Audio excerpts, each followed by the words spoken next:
sẽ nữa ní này giờ mà vừa tật bột hay dùng sao với miên bột hà váy được mùi bột có hóm á tật đó cô khắp tật đó cô sró mbở hay năng slực tời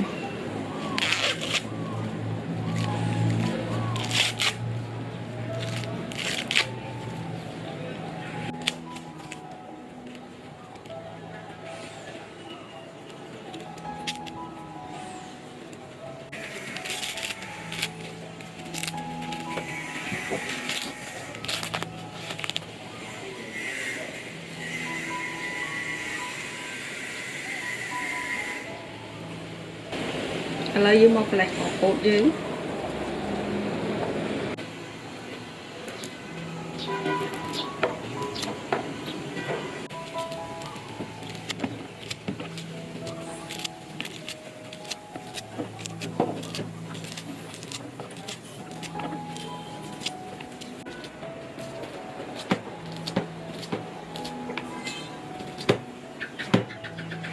đi vô bột mình tắt thì bị tắt đó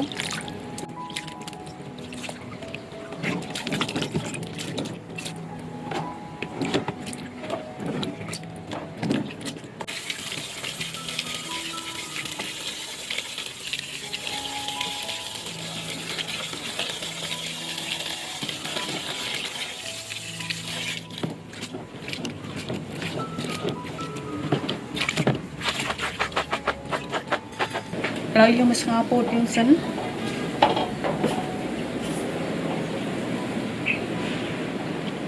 đã tắt một lít bột bay phá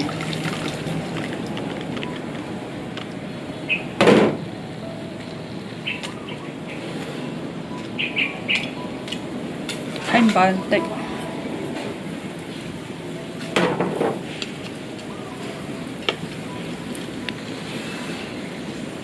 ngào về bột chấn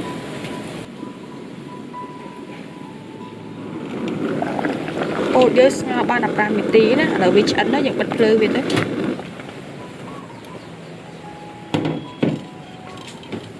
xóa này vì chấn hay do vì từ cả lọc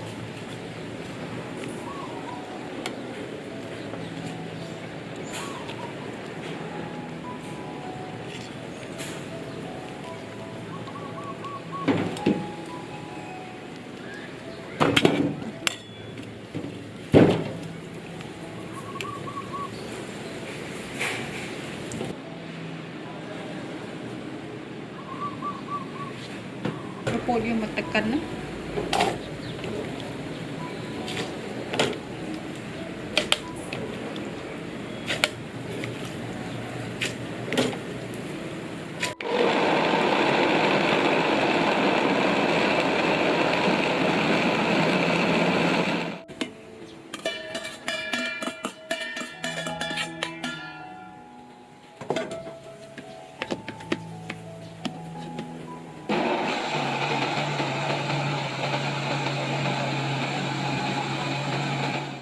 lấy dân vô mặt tròn cho tật tế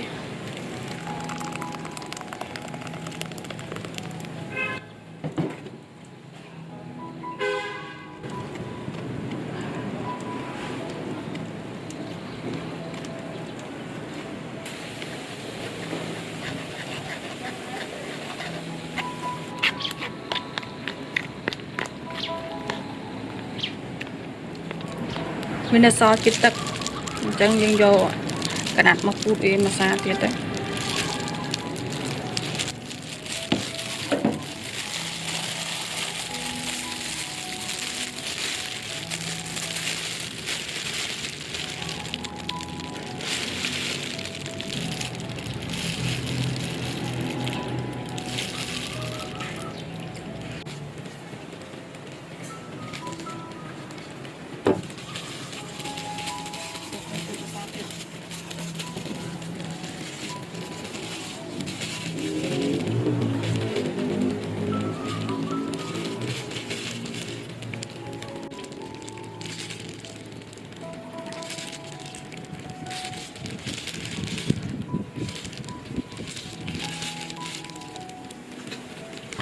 ta thấy rồi đã cho không năng làm bay chụp ăn mà xa tiệt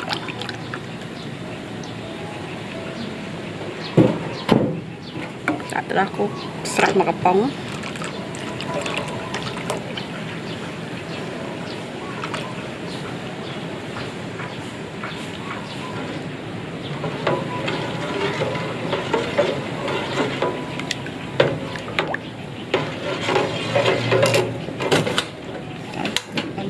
lại sạch to dân chối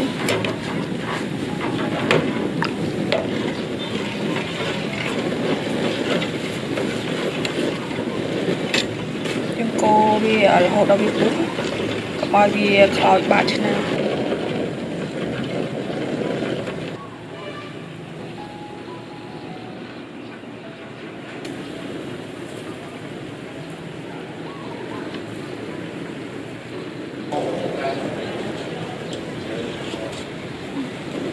rồi bút hay bật lửa cô hiện du đài là những bật lửa người ta hay xoắn tóc toi chính to bây giờ bật phơi hết đã đặt cô khắp chỗ đã cô khắp là cặp bông chỗ xinh đó mà xinh chỉ stir em stir ấy nhưng ai tham ta năng việc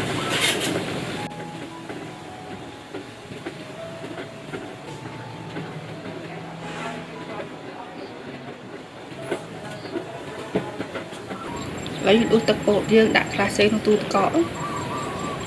ở vị trí chặt đấy chứ ngành nhằm tới chứ ngành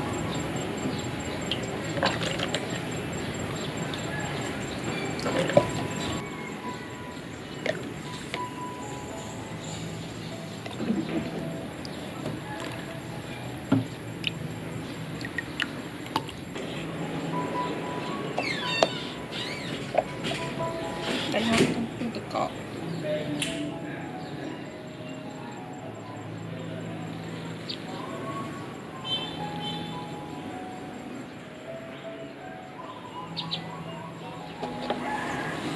đánh không tôi có màu nó thì chẹt cho anh này cho nên vô mình nhầm được ở đây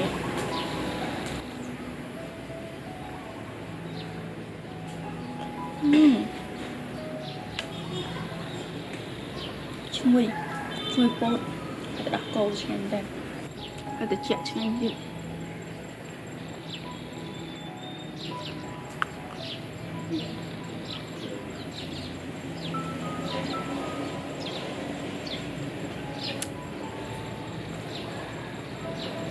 คนในแต่ละนี้สำหรับการดูสนามวิดีโอนี้จุดนี้ในวิดีโอการที่หน้าบ๊ายบาย